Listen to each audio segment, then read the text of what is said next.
Thank you, Kurt. Good morning, Vine Church.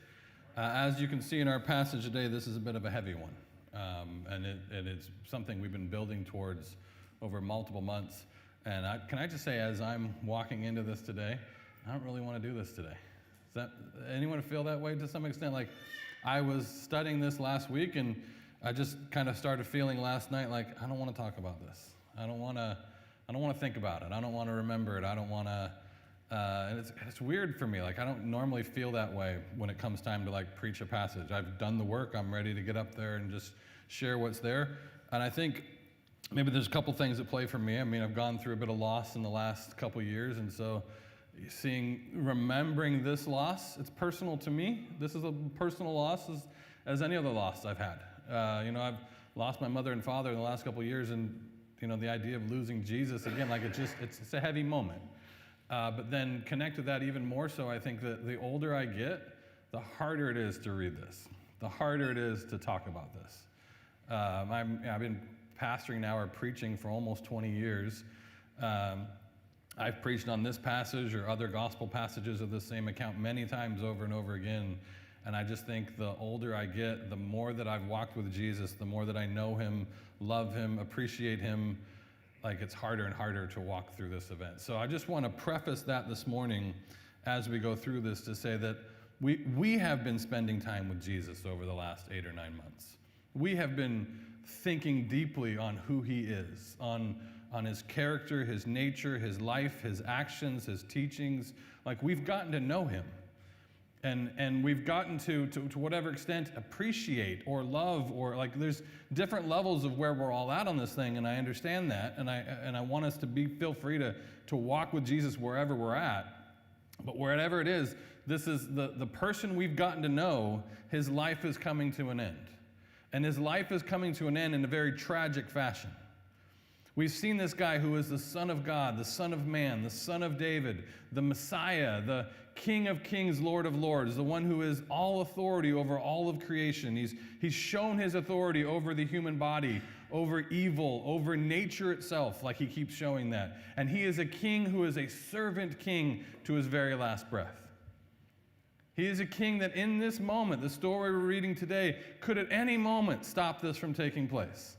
The scriptures say that at any moment he could have called legions of angels. A legion is thousands of angels. He could have called at any moment to stop what was happening.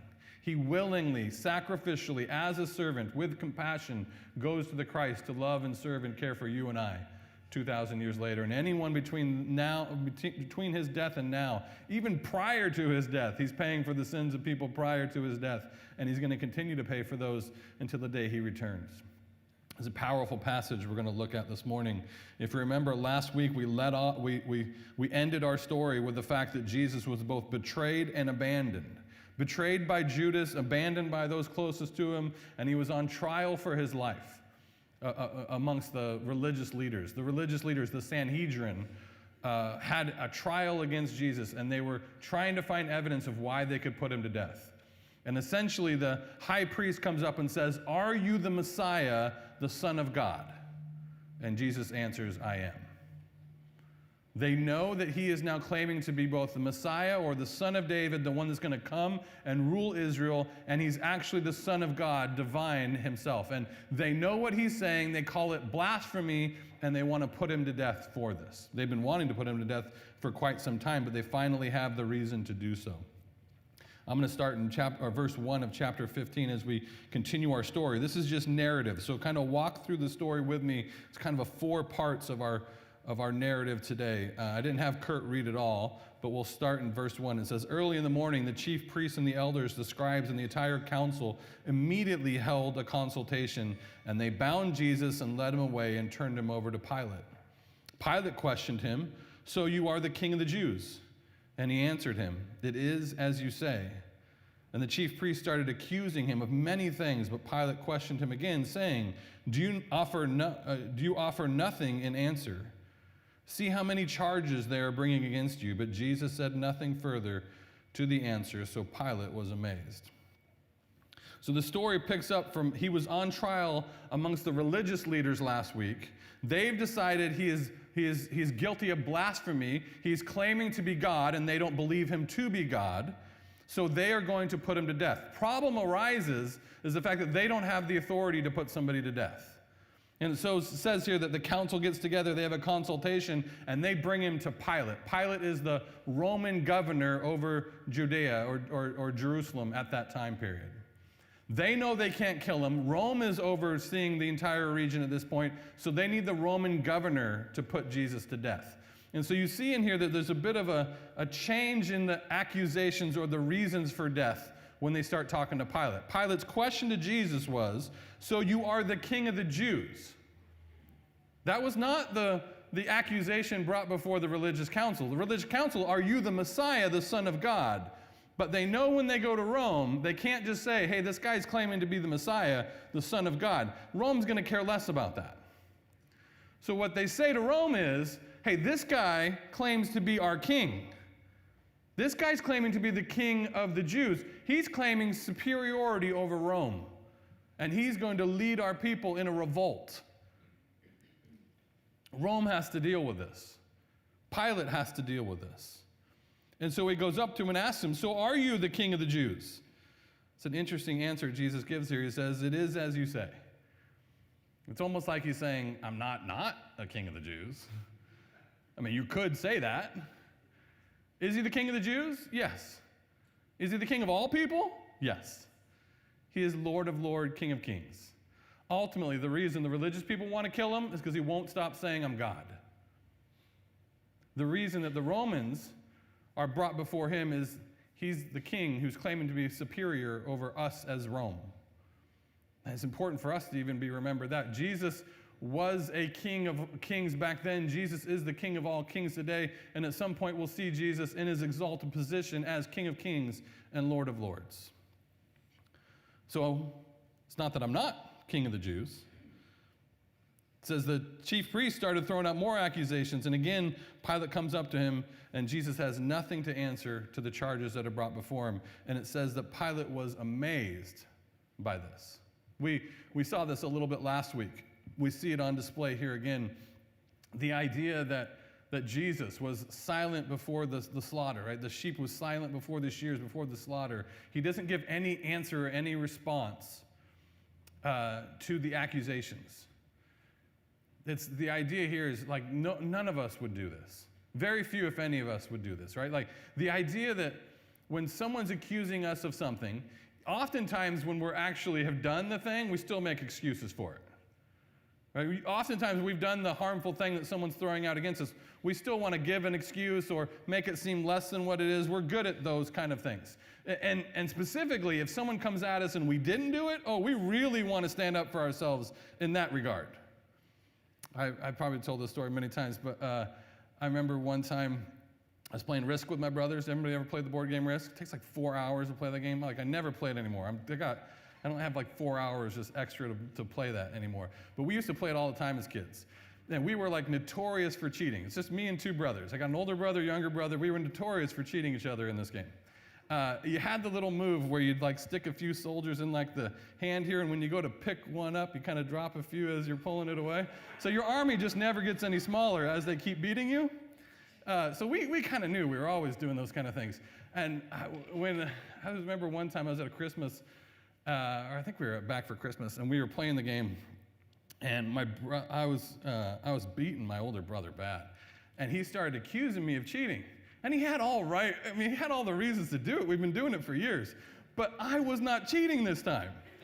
So I'm like getting angry with him that he keeps accusing me of cheating when I'm not cheating. Like he has every reason to believe so. This is like a silly thing, but I remember like the game ended. Like we were like in a fight with each other over whether or not like who's cheating, who's not cheating, who's winning, who's not winning. It ended poorly. I'm sitting over a chair stewing. He's doing something else. This is brothers, right? Brotherly love. I remember sitting there thinking like, I can't believe him thinking I'm cheating, like getting all angry in my head. And then I remember God saying like, hey, I didn't justify myself when people were throwing out accusations against me that weren't right. I mean, I'm playing Risk. It's not that important, but still, Jesus is trying to teach me something.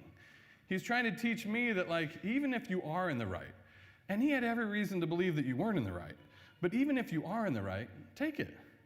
You don't have to be right. You don't have to show that you're right. If there's some justice that needs to come, let me handle that justice. So it was a really insignificant thing we were wrestling with, but a very significant point that Jesus tried to make with me that day, and I think still tries to make with me over and over again. I don't need to try to defend myself on everything. Even if I am in the right, ultimately leave justice up to God. God, there's going to be a final account for all injustices that happen, the injustices that happen against me, the injustices I do to other people. And in reality, I don't need to seek my own justice. Jesus is modeling something extremely powerful for us here. He's willing to go to the cross when he doesn't have to. Pilate's amazed. Nobody does this. It says, now at the Passover feast, he used to release for them one prisoner whom they requested, and the one named Barabbas had been imprisoned with the rebels who committed murder in the revolt. And the crowd went up and began asking Pilate to do as he had been accustomed to do for them. Pilate answered them, saying, do you want me to release to you the king of the Jews? For he was aware that the chief priests had handed him over because of envy. But the chief priests stirred up the crowd, asking him to release Barabbas to them instead. And responding again, Pilate said to them, then what shall I do with whom you call the king of the Jews? So it says here that Pilate's had this interchange with Jesus, and he's come to a conclusion that he believes that the religious people, the Sanhedrin, is against him because of envy. They don't like Jesus because they're jealous of Jesus, is what Pilate's come to a conclusion. So he's essentially saying here, at Passover time, I release for you one criminal every Passover time. So do you want me to release for you the king of the Jews, is what he says to them. That's his question he's throwing out to them. Rightfully so, he figures out they're jealous of Jesus. And we've seen this happening, right? The crowds are with Jesus, or have been with Jesus, since his triumphal entry into Jerusalem.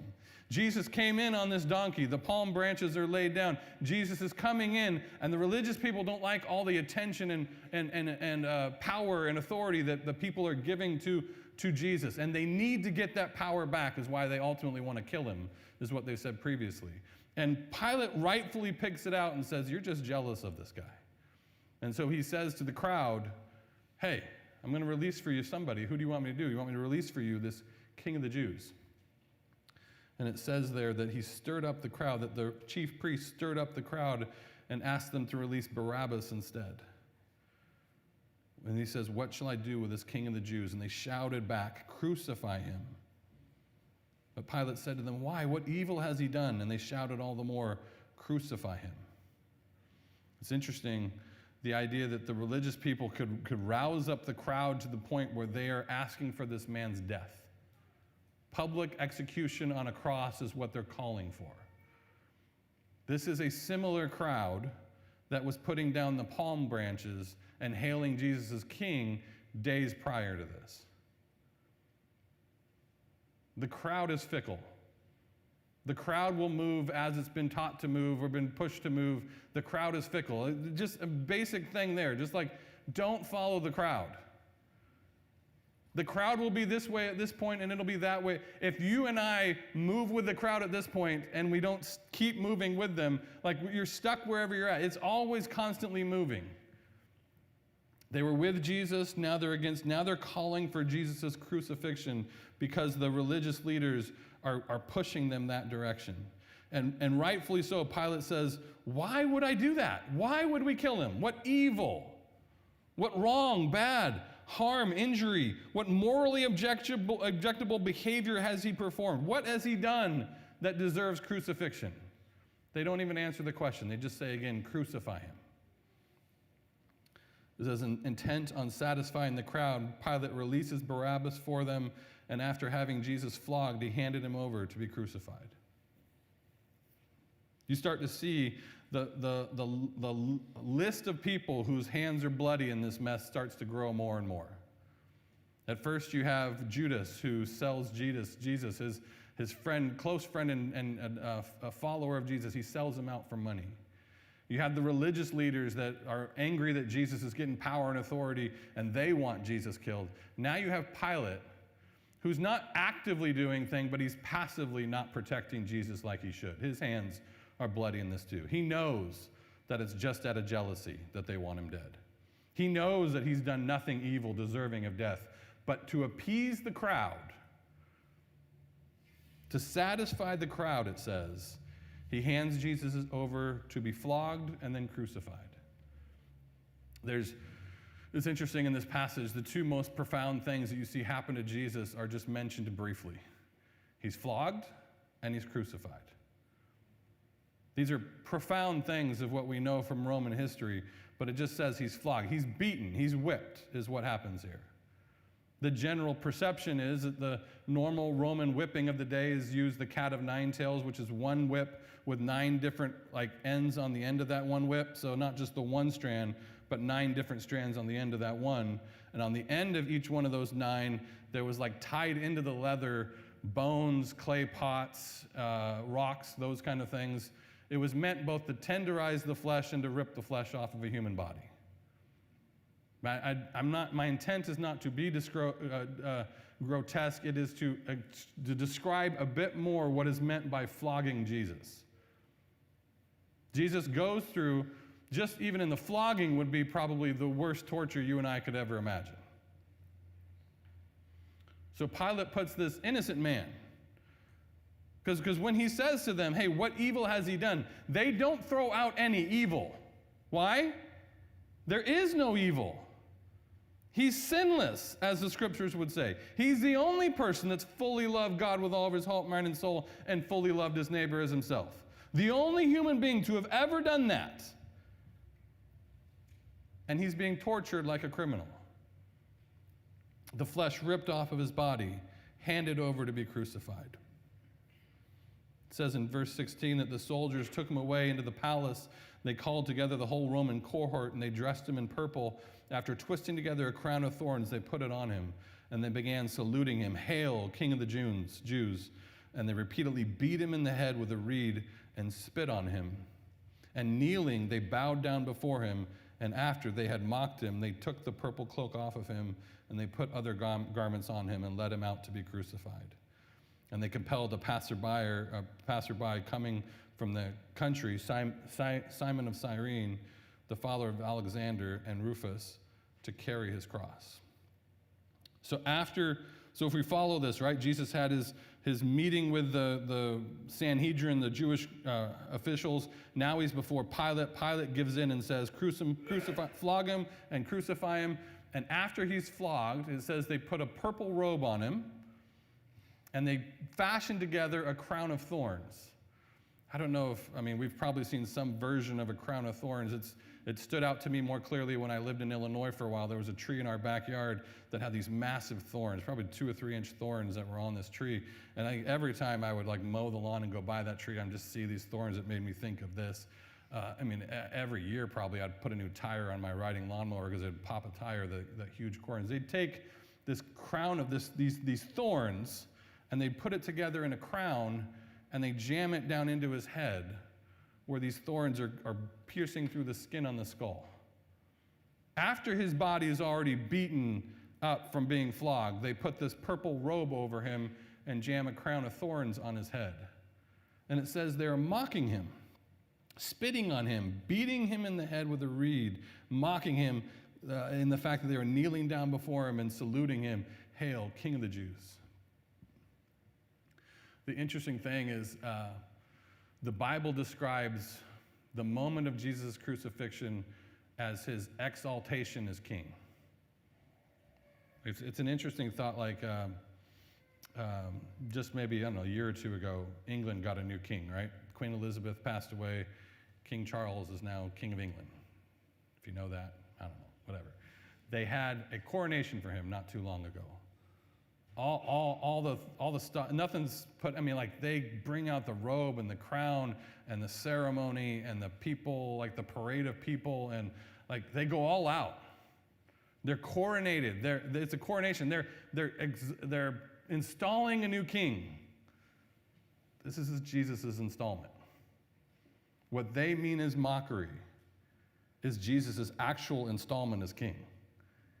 He's come into the city on his donkey like a servant would. He is being crowned as king in a humble, humiliating, mocking fashion, but he's actually becoming king and offering his life as a sacrifice for all the sins of the world.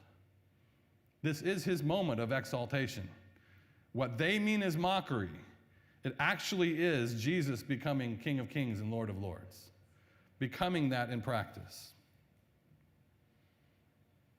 It says they take all the stuff off him, and then someone else carries his cross. He can't carry his cross to the actual place. They leave him outside the city with your cross.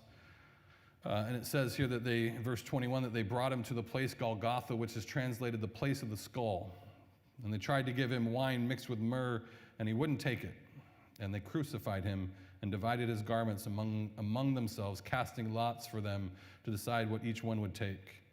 Now it was the third hour when they crucified him, and the inscription and charge against him read, "The King of the Jews." So after the beating, after the mocking, they have someone carry his cross outside the city to a place called the place of the skull. It's not known specifically where this place is today. I know I had a professor one time that could see like a skull figure in the rock formation outside of Jerusalem. He believed that was the actual place that Jesus was crucified. I don't know, but the general idea is this Golgotha is known as a place of the skull, and probably where a skull picture was found in the actual natural formation of the rock. It said here that they tried to give him wine mixed with myrrh. This is something that had numbing effects. They were trying to give him some numbing effects while he was going to be crucified, but he wouldn't take the numbing effects.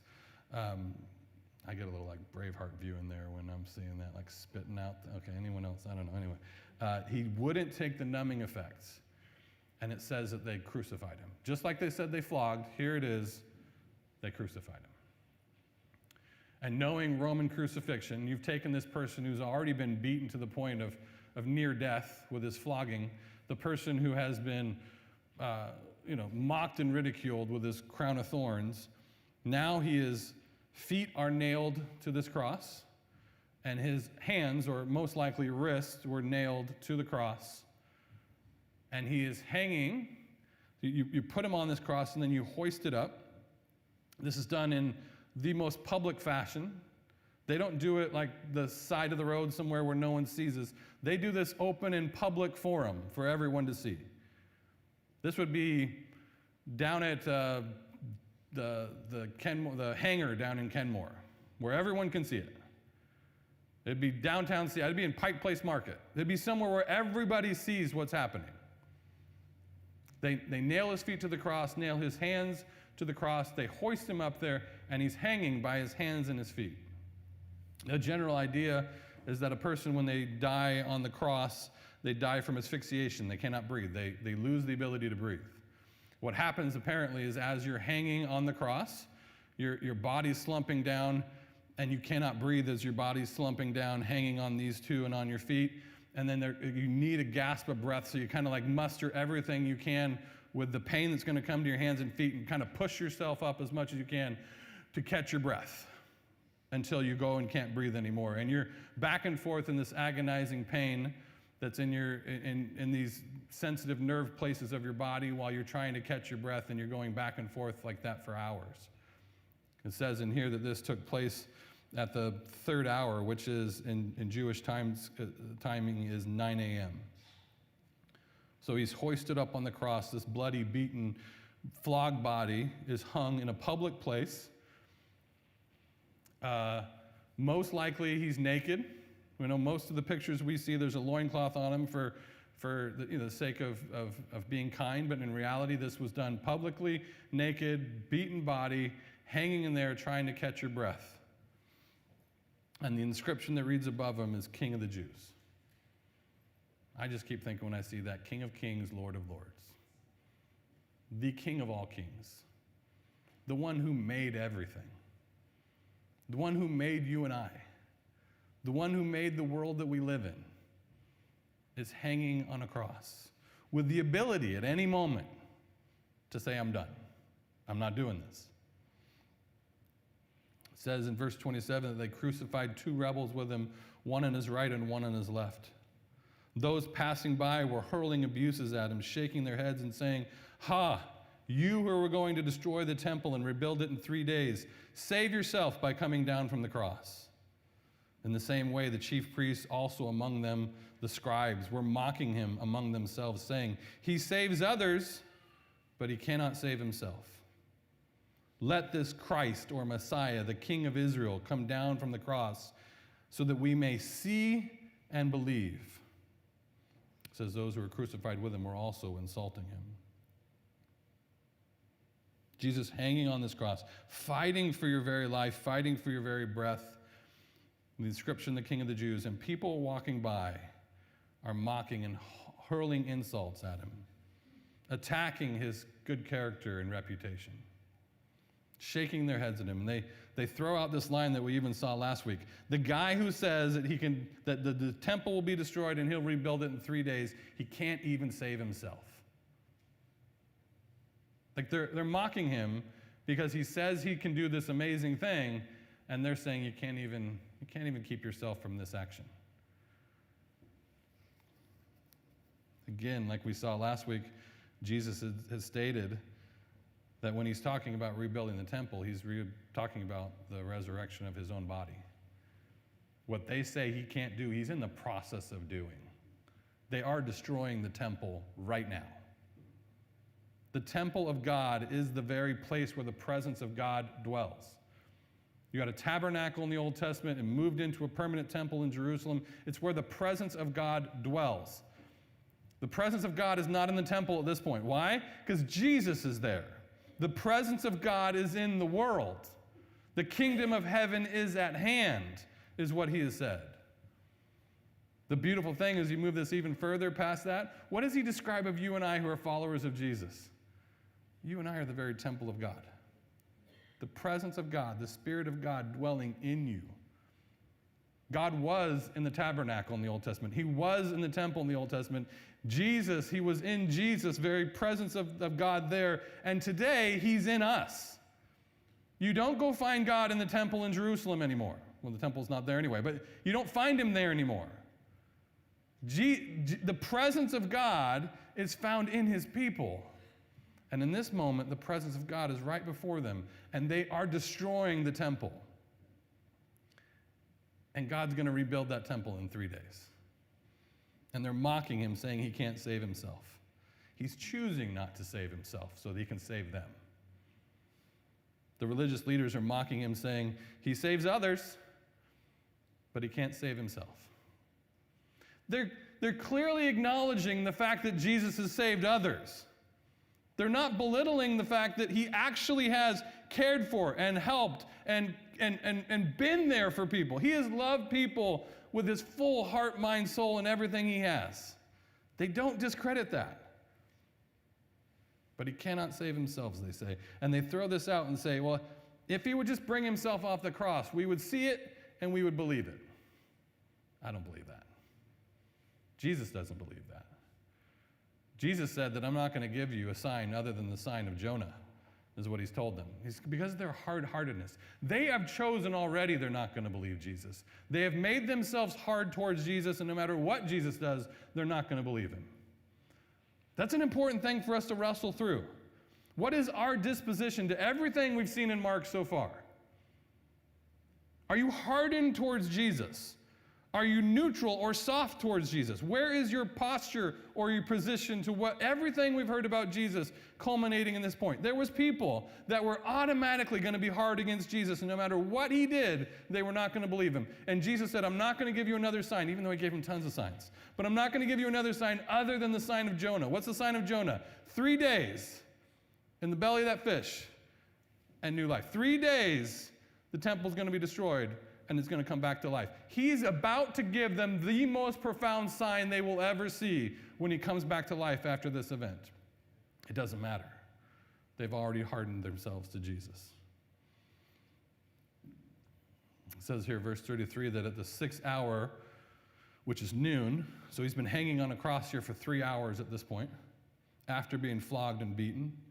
At noon, there came darkness that fell over the whole land until the 9th hour. And at the 9th hour, Jesus cried out with a loud voice, Eli, Eli, lama sabachthani? Close enough. Which is translated, my God, why have you forsaken me? I mean, I'd love to know the extent of what this darkness looks like and how everybody didn't believe at that point. It's noon. Noon is not the dark part of the day. Noon is your brightest, almost brightest part of the day. And it says a darkness comes over the whole land.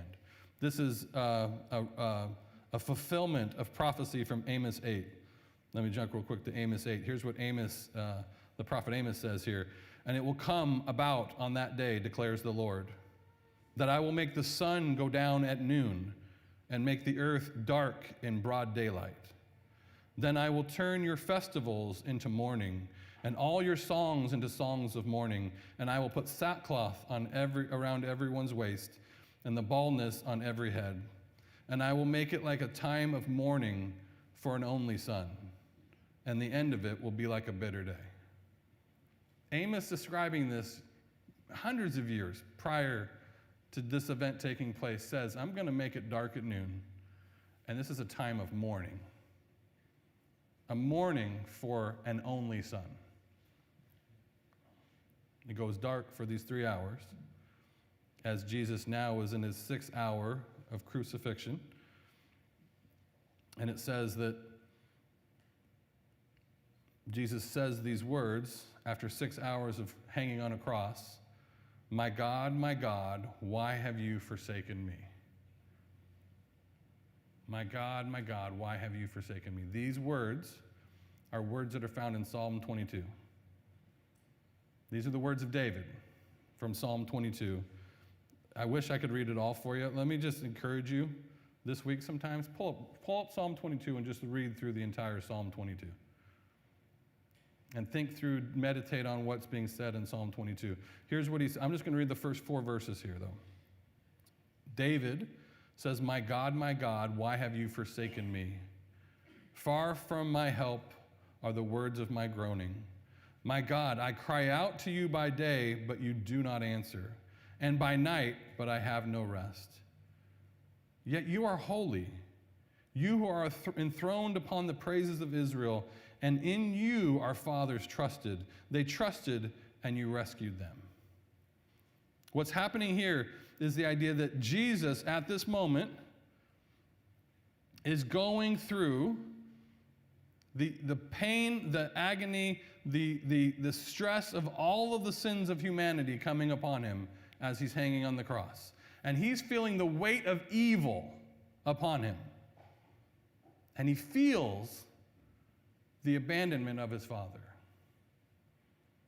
Now, there's questions about whether he actually abandons him or not. I'm going to assume I don't think he actually does if you read through most of Psalm 22. I think what is happening here is Jesus is feeling the weight of it all. You ever gone through just evil put upon you and you wonder, God, why? Where are you? Do you care? Why are you not helping me in this situation? Humans can do some really evil things to one another. We can do some really evil things to other people. In the midst of when evil is poured upon you, when you're going through your toughest times, it's hard at those times not to think, God, why?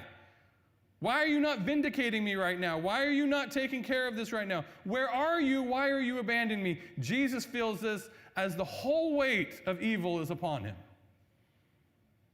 God created a good world and we have destroyed it with evil, and all of that evil is directed at Jesus at this very moment. And he's feeling the weight and brunt of it all and feeling the abandonment of his Father, even though he's not, I don't think. Because even as David is saying, our fathers trusted you and you rescued them.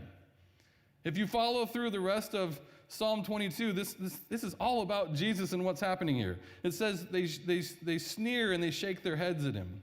It says that they pierced my hands and my feet. This is David talking in Psalm 22. They divided my garments and cast lots for my clothing. And he says, save my soul. The very end of this is all about the praise of God, what God's doing in the midst of what seems like complete evil against Jesus. Let me just throw out a few lines here. Praise him, glorify him. He has not despised nor scorned the suffering of the afflicted. When he cries for help, he is heard. The afflicted will eat and be satisfied. Seek him who praises the Lord. All the ends of the earth will remember and turn to the Lord. Nations will worship before you, rulers over the nations. All those who go down to dust will kneel before him.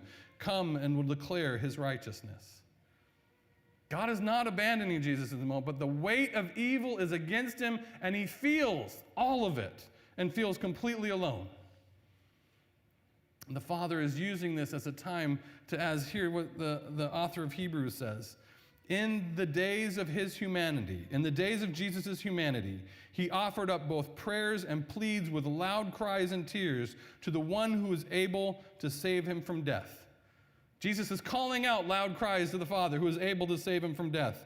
And he was heard because of his devout behavior. Although he was a son, he learned obedience from the things in which he suffered. And after having been perfected, he became a source of eternal salvation for all those who obey him. It says that Jesus suffered obedience. That it was both obedience and perfection, or a completion, that's taking place here.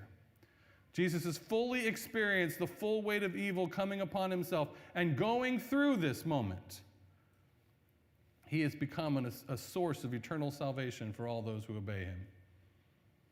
And the point of what Jesus is doing, allowing himself to go through on the cross, is he is paying for my sin. When I think about the list of people who are like guilty of Jesus' crucifixion, you have Judas, you have the Sanhedrin, you have Pilate, and you have me.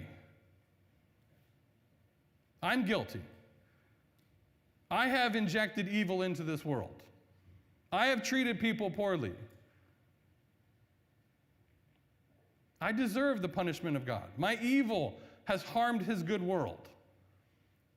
And Jesus takes my sin upon himself to the cross, where he is paying for my sin.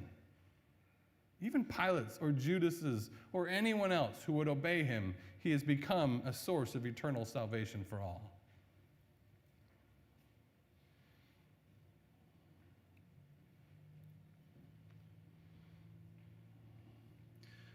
After this calling out to the Father, it says, some of the bystanders heard him and began saying, "Look, he is calling Elijah." And some ran and filled a sponge with sour wine to put it on a reed and gave it to him to drink, saying, "Let us see if Elijah comes and takes him down." But Jesus cried out and let out a loud cry and died. So the line that he's saying when he's saying, "Eli, Eli, lama sabachthani," some of the bystanders think he's calling for Elijah. And so they say, "Hey, let's give this a minute here and see if Elijah actually comes. I want to see a miracle. Anyone else want to see a miracle? Let's see if something takes place here." So they give him what's called sour wine. This is supposed to slow the death, prolong his life just a little bit. Are they wanting to prolong his life because they care for Jesus, or are they wanting to prolong his life just because we want to see if Elijah is going to come back? And it says after that, Jesus throws out this loud cry. I read it in the Greek, doing some Greek study, it says it's a cry of victory. Other gospel accounts say that he cries out this, "It is finished." A cry of victory, "It is finished," and he passes away 6 hours after hanging on the cross. After being beaten and flogged, it says in verse 38 that the veil of the temple was torn in two from top to bottom. And when this, we'll leave there. The veil of the temple was torn from two in the top and the bottom. So the idea here is, now picture this whole event. He's left out of Pilate, he's flogged, he's taken to the place of Golgotha where he's thrown up on this cross. He's hanging there for 6 hours. It's gone dark for 3 hours. The last 3 hours it's gone dark, and he gives up, he ends his life. His life is dead, and it says at that very moment, the veil in the temple, which he's not too far from the temple in Jerusalem, the veil in the temple is torn from two from top to bottom. This is extremely theologically significant. The point here is, in the temple of God in Jerusalem, there is the temple, and then inside the temple there's the Holy of Holies. There's a veil that is barrier between the two different areas. The Holy of Holies is where the presence of God dwells. And nobody goes in behind the curtain except for the high priest one time a year Day of Atonement to offer sacrifices for the people after he has offered sacrifices for himself. Old Testament passages will show you people that go in there without the proper sacrifices die from going in the presence of God. Nobody goes past that veil. When Jesus dies, the veil is torn in two, completely severed between the two. The significance here is that you and I now have access to the Father through Jesus Christ. The author of Hebrews says it this way in chapter 10. He says, "Therefore, brothers and sisters, since we have confidence to enter the holy place by the blood of Jesus, by a new and living way which he inaugurated for us through the veil, that is, through his flesh." What's happening in Jerusalem, the temple is always seen in the scriptures as a shadow of what's happening in the throne room of God. God's giving us this temple and the worship of this temple to show us a bit of what's happening in the eternal throne room of God. And where the veil is split here on earth, the author of Hebrews is saying the veil is his flesh. His flesh is torn from top to bottom. And by his blood, there is now confidence to enter the holy place by the blood of Jesus. I mean, think through the significance of what's happening here. Jesus offers his life as a sacrifice for ours. He pays for my sin upon his cross, takes his righteous life that he's lived perfectly and bestows it to me, which then affords me the ability to have confidence before God.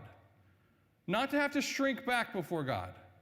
If you've ever heard a picture of God where God's angry with you and he's waiting for, if you got too close to him, you're in trouble. If you know Jesus, you are forgiven and righteous in Jesus, and you have access to God without any shame. That doesn't mean that you didn't sin yesterday and you would think that there might be shame. There's no shame because Jesus has paid for it and he's given you his righteousness. He opened the way and said, "Come back to the Father." The veil is his flesh, which was torn so that you could have connection with your God. The veil is torn as Jesus hangs there on the cross, his dead body hanging on the cross.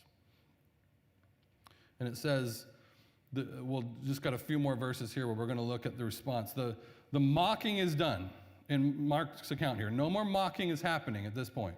He's dead, and you have three people that respond in this section here. You have a Roman centurion, you have a group of women, a large group of women, and you have Joseph of Arimathea. It says here that the centurion, which is an officer of a Roman army of about 100 people, when he was standing right in front of him, he saw that he had died in this way, and he said, "Truly, this man was the Son of God." A Roman centurion, just there by happenstance, watching what takes place, and he's like, this guy really was God. Now, what's the inscription above his head? It's not Son of God. It's not Messiah. It's King of the Jews. Somehow this Roman soldier has figured out exactly why they have this man on the cross. And it's not because he's King of the Jews. It's because he's God. And his claims to be God. And he looks at everything that's going on and he says, I believe. This guy truly was God. You go on from there, and you have the response of a couple other people. It says, I'll go through this area fairly quick here, but it says, "Now there were also some women watching from a distance, among whom were Mary Magdalene, Mary the mother of James the Less, and Joseph and Salome. When he was in Galilee, they used to follow him and serve him, and there were many other women who came up to him in Jerusalem. When evening had already come, since it was the preparation day, that is the day before the Sabbath, Joseph of Arimathea came, a prominent member of the council, who was himself also waiting for the kingdom of God. He gathered up courage and went before Pilate and asked him for the body of Jesus. Now Pilate wondered, or he was amazed that he was dead by this time, and summoning the centurion, he questioned him as to whether he was already dead. And after learning this from the centurion, he granted the body to Joseph. Joseph bought a linen cloth, took him down, wrapped him in the linen cloth, and laid him in the tomb which had been cut out of the rock. and he rolled a stone against the entrance of the tomb. Mary Magdalene, Mary the mother of Joseph, were watching to see where he was laid. You have three different peoples responding after the death of Jesus. The Roman centurion, which says this guy truly is the Son of God. You have another group of women that are always there, that have just been by his side and continue to be by his side and watch to see where the body's at, I think because they're believing what they've heard that Jesus said, 3 days and I'll be back. These people of great faith, these women of great faith. And then you see Joseph of Arimathea. It says he was a member of the council. What council? The Sanhedrin, the one that just put him to death. He was a member of that council.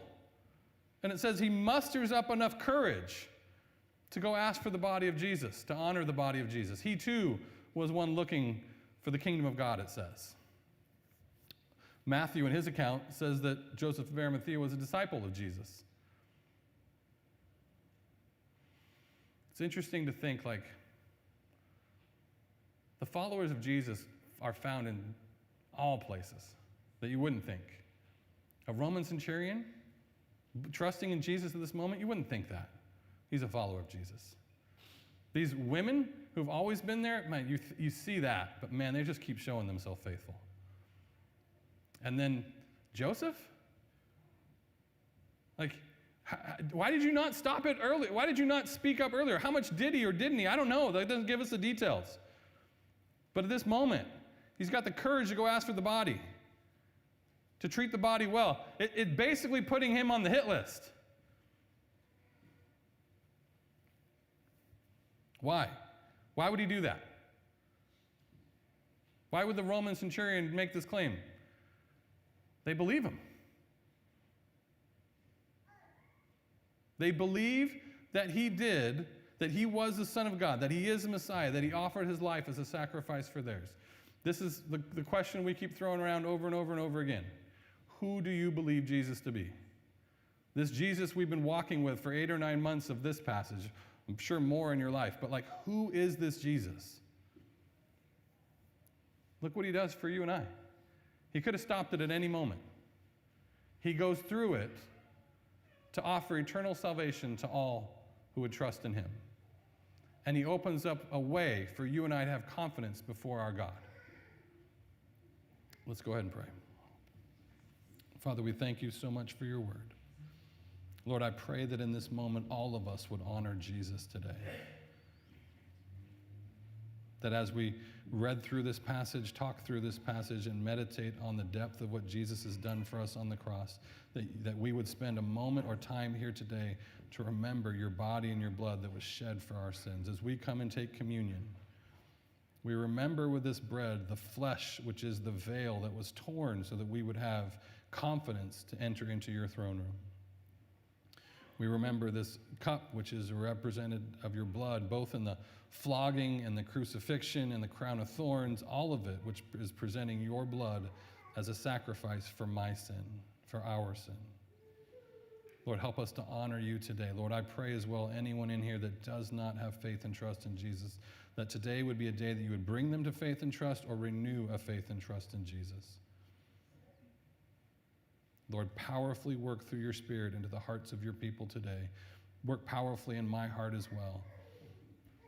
Lord, help us to understand the true magnitude of what we have in your sacrifice for us. And may we follow the example of Jesus and pour out our lives to love and serve and care for others. Lord, have your way in your church. We love you and pray this in Jesus' name. Amen.